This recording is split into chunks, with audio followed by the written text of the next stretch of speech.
Hello, this is Commonwealth Realm and welcome to this in-depth analysis of the new gameplay footage of Zelda Wii U. The first thing we can notice from this clip is of course that the magic bar returns, and which have been absent of course since Wind Waker in 2003. Other things worth noticing in this footage that we see are of course the extremely good bloom and light effects, and the flagpole that we actually can see on the right here. I don't know what it will work for, whether it will be for a wind system, which we will talk about more later, but I have a suspicion, and I will show it right now. Because similar flags were seen in the Haunted Wastelands in Ocarina of Time from 1998. Back then it was used to show the direction, but it will be interesting to see how they will implement this feature in Zelda Wii U.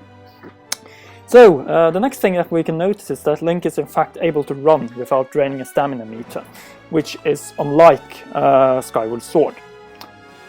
This scene is very specific and is really closely connected to the original Legend of Zelda from 1986, as we can see from this image right here.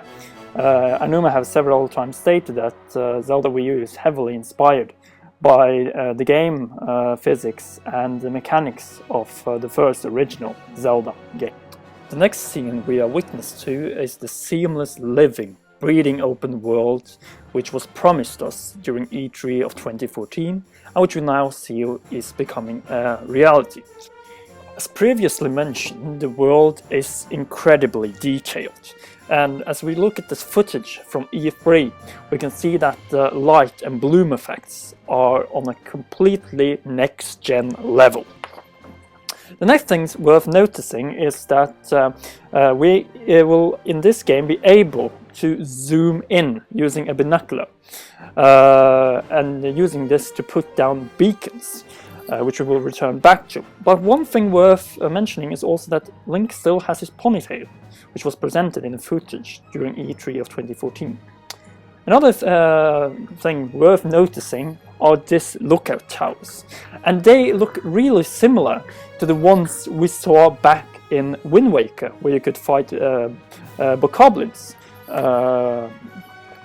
I will give a specific example here of the Ariel's lookout tower from Wind Waker from 2003. We remember all those towers and they look really similar in this game, so there might be a connection between those two. The next thing we see is that Anuma is using the gamepad's gyroscope to set a beacon or a waypoint. And then we are right after introduced to the other features of the Wii U gamepad. First and foremost, we have three different buttons, one for zooming in, one for zooming out, and one for setting up beacons, which we have talked about previously. It's also worth noticing those two icons, one that looks like a house or a village, and the other of unknown origin.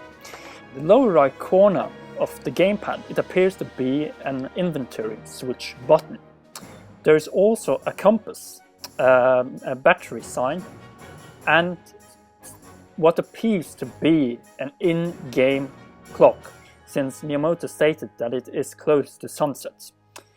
Another thing worth noticing from this image is the location of both what I believe is Death Mountain, Snow Peak and Gerudo Desert colorate and are identical to the one found in Twilight Princess.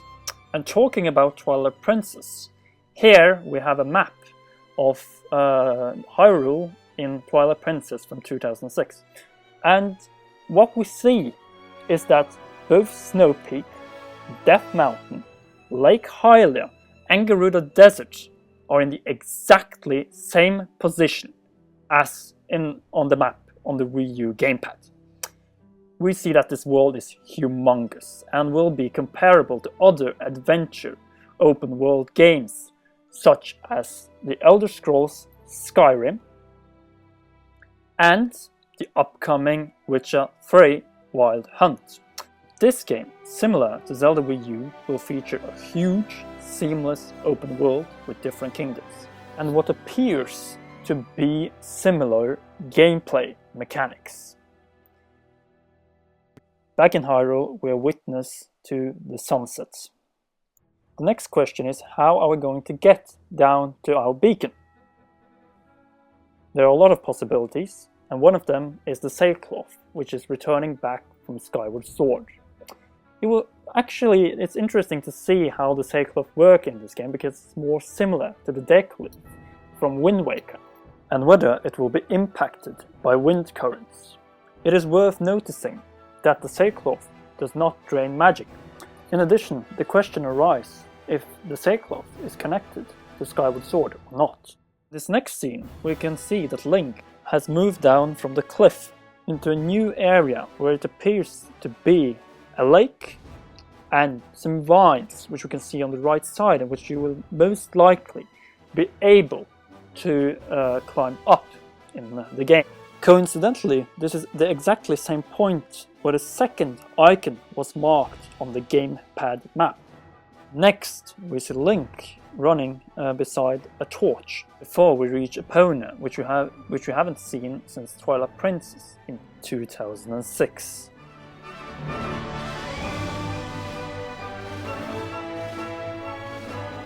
Next thing worth noticing is that Epona moves on her own without holding the L-stick and is not running into trees.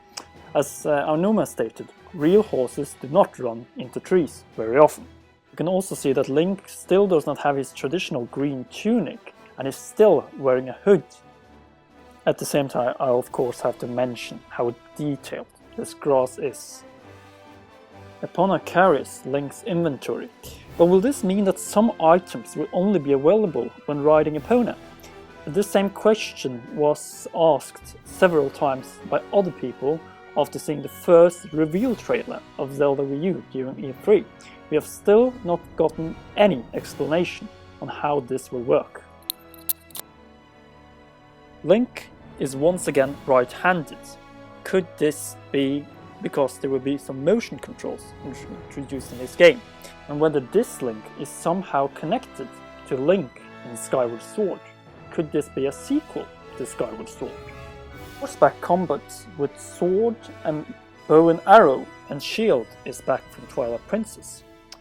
Since magic is also back in this game, the question arises whether we will see the return of the fire arrows, the ice arrows, and the light arrows that were last time usable in Wind Waker in 2003.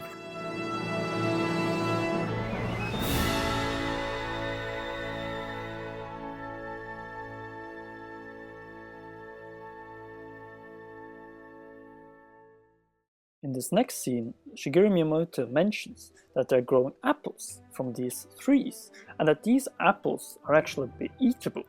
So this arises the question whether we will have some food, hunting, or maybe a crafting or an upgrade system, which we have seen in other open world games, such as Far Cry 3, where we could hunt animals and craft their remains. Link is now reaching a suspicious entrance where there are statues and ruins that could point to a dungeon nearby, and as well enemies. What we see here appears to be a fusion of the Bokoblins and Moblins seen from Wind Waker.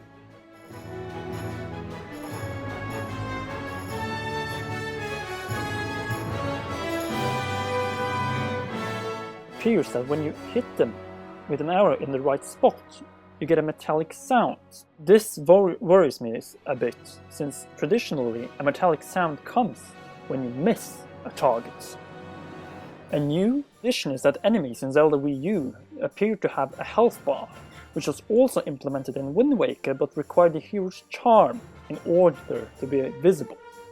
A completely new addition to this Zelda game appears to be arrow tap, or slow motion, and this function that Link jumps off Epona by triggering the R button to trigger the arrow time effect, which was presented first during the E3 trailer. Let's be honest, the gyroscope is heavily implemented in bow and arrow shooting.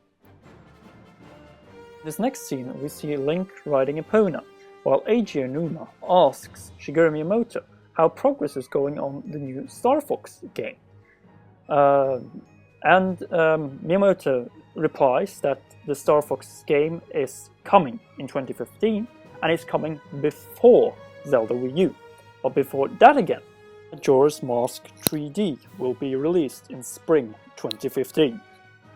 The next thing worth noticing in this scene is this structure which you see on the top of this hill. It looks like a temple or maybe a fortress. You can see those two towers on the sides and this middle part with something that looks like stairs. On the top of this rock we see what appears to be a deer. This makes me wonder what kind of wildlife we will see in Zelda Wii U and whether you will be able to hunt them and be a part of a crafting system like we have seen in Far Cry 3 and Far Cry 4.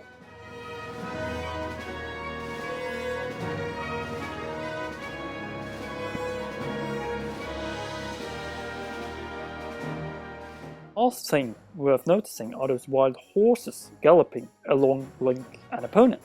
And the question arises, can these horses be tamed and utilized in some way? Summing up, the size of the new Hyrule is humongous, and it will take 4 to 5 minutes just to get to Waypoint by horse. And this is not even 1/6 of the game. Then this could mean that by horse it will likely take more than 30 minutes to get from one end of the map to the other. Another thing worth mentioning is that this game seems to take notes from several previous Zelda entries and evolves them into something truly unique and spectacular. I cannot wait until we get some more footage and information about the game, and I have a great confidence that this will become the ultimate Zelda game. Once again, thank you for watching this in-depth analysis. I will be back with more videos about Zelda Wii U, the Witcher series, and of course the Commonwealth.